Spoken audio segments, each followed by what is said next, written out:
Nah, lantas gimana sih tipsnya biar kita bisa lulus ujian bahasa Jepang? Oke, jadi untuk di video kali ini aku akan share mengenai 3 tips lulus ujian bahasa Jepang.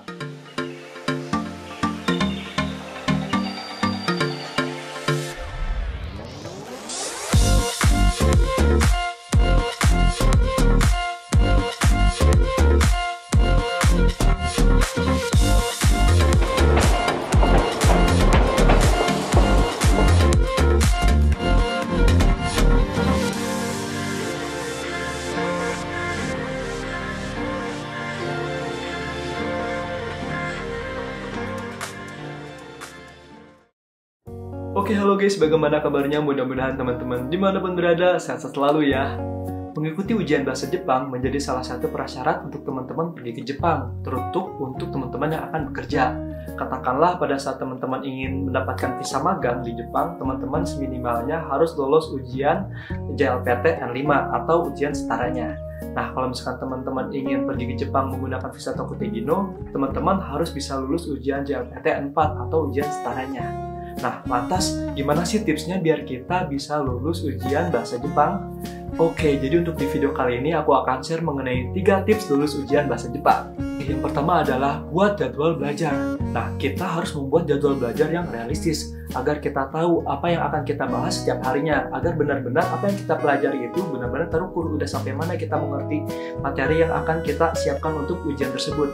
Nah, katakanlah di sini aku kasih contoh, teman-teman akan mengikuti ujian JLPTN 5 dalam waktu 30 hari lagi.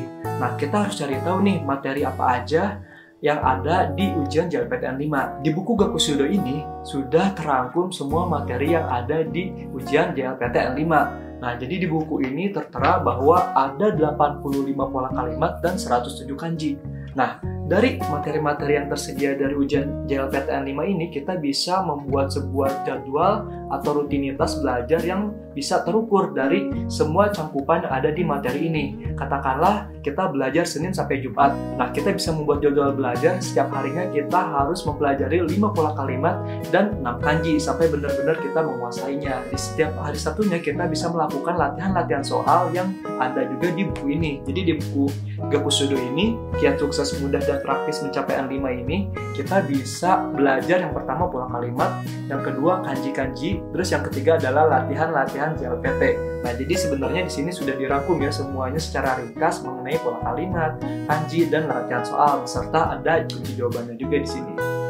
Yang kedua adalah memiliki grup belajar bahasa Jepang. Mencari teman belajar adalah salah satu alternatif buat teman-teman bisa membangkitkan lagi semangat. Jadi pada saat teman-teman berkumpul dengan orang-orang yang memiliki tujuan yang sama untuk lulus ujian, salah satu contohnya, jadi teman-teman juga akan terbawakan semangat belajarnya juga. Nah, selain itu juga teman-teman bisa sharing mengenai materi-materi yang teman-teman belum ketahui. Jadi pada saat teman-teman ada yang belum tahu, kita bisa sharing nih, siapa tahu ada teman yang tahu. Ataupun pada saat teman-teman misalkan mengetahui materinya, ada teman-teman yang menanyakan, teman-teman juga bisa sharing istilahnya itu tentang ilmu yang telah teman-teman pelajari. Jadi istilahnya itu sambil simbiosis mutualisme. Jadi saling mengajarkan, dan biasanya metode saling mengajarkan ini bisa lebih menerapkan ilmu yang telah kita pelajari. Oke, nah misalkan buat teman-teman yang belum mendapatkan grup belajar bahasa Jepang, teman-teman bisa masuk di grup belajar Hondaisuki. Nah, jadi sebenarnya aku udah buat grup belajar bahasa Jepang bersama Hondaisuki. Nah, jadi untuk sampai saat ini kita udah memiliki 3 grup, yaitu setiap grupnya aku batasi maksimal 10 orang untuk anggotanya. Nah, jadi biar lebih kondusif juga pada saat ada tanya jawab di grup, jadi kita bisa lebih fokus untuk menjawab pertanyaan-pertanyaan tersebut. Dan setiap hari minggunya kita melakukan belajar online melalui Zoom Meeting. Nah, jadi pada setiap hari minggu itu aku mengadakan belajar online bahasa Jepang melalui Zoom Meeting, di mana kita setiap hari minggunya itu kita akan membahas mengenai bab-bab yang ada di Mina Nihongo. Nah, selain itu juga kita melakukan latihan-latihan soal, ada latihan-latihan soal kanji, Noryoshikeng, dan juga Chokai juga listening bahasa Jepang. Jadi seminimalnya teman-teman bisa mengenal mengenai ujian-ujian bahasa Jepang seperti Noryoshikeng. Tips yang ketiga adalah memberikan reward dan punishment. Nah, jadi pada saat teman-teman ingin mencapai sebuah tujuan, untuk menerapkan sistem reward dan punishment ini merupakan salah satu metode yang tepat juga. Nah, katakanlah di sini pada saat teman-teman ingin lulus JLPTN 5, teman-teman harus membuat sebuah target di mana pada saat teman-teman bisa mengerjakan latihan-latihan soal ini, katakanlah 80% bisa teman-teman kerjakan, teman-teman bisa memberikan reward kepada diri sendiri. Nah, misalkan pada saat teman-teman di setiap hari Sabtunya mengerjakan soal-soal latihan yang ada di sini dan bisa benar lebih dari 80%, teman-teman akan berjanji kepada diri teman-teman sendiri untuk misalkanlah katakanlah untuk makan ramen di kedai ramen gitu kan. Nah, kalau misalkan teman-teman tidak bisa mencapai skor tersebut, teman-teman bisa melakukan punishment terhadap diri sendiri. Katakanlah hukumannya itu adalah pada saat teman-teman tidak mencapai skor tersebut, teman-teman di hari Minggunya itu harus belajar lagi. Jadi tidak ada yang namanya bermain-main ataupun pergi keluar. Jadi itu bisa jadi salah satu patokan buat teman-teman, oh aku harus bisa mencapai skor tersebut nih biar lulus di LPT N5. Oke guys, jadi itu adalah 3 tips untuk lulus ujian bahasa Jepang. Nah, jadi sebenarnya emang langkah-langkah tersebut biasanya aku lakukan terhadap diri aku sendiri untuk mencapai tujuan yang akan aku capai. Katakanlah untuk ujian bahasa Jepang, ujian bahasa Inggris, ujian masuk perguruan tinggi negeri, dan lain sebagainya.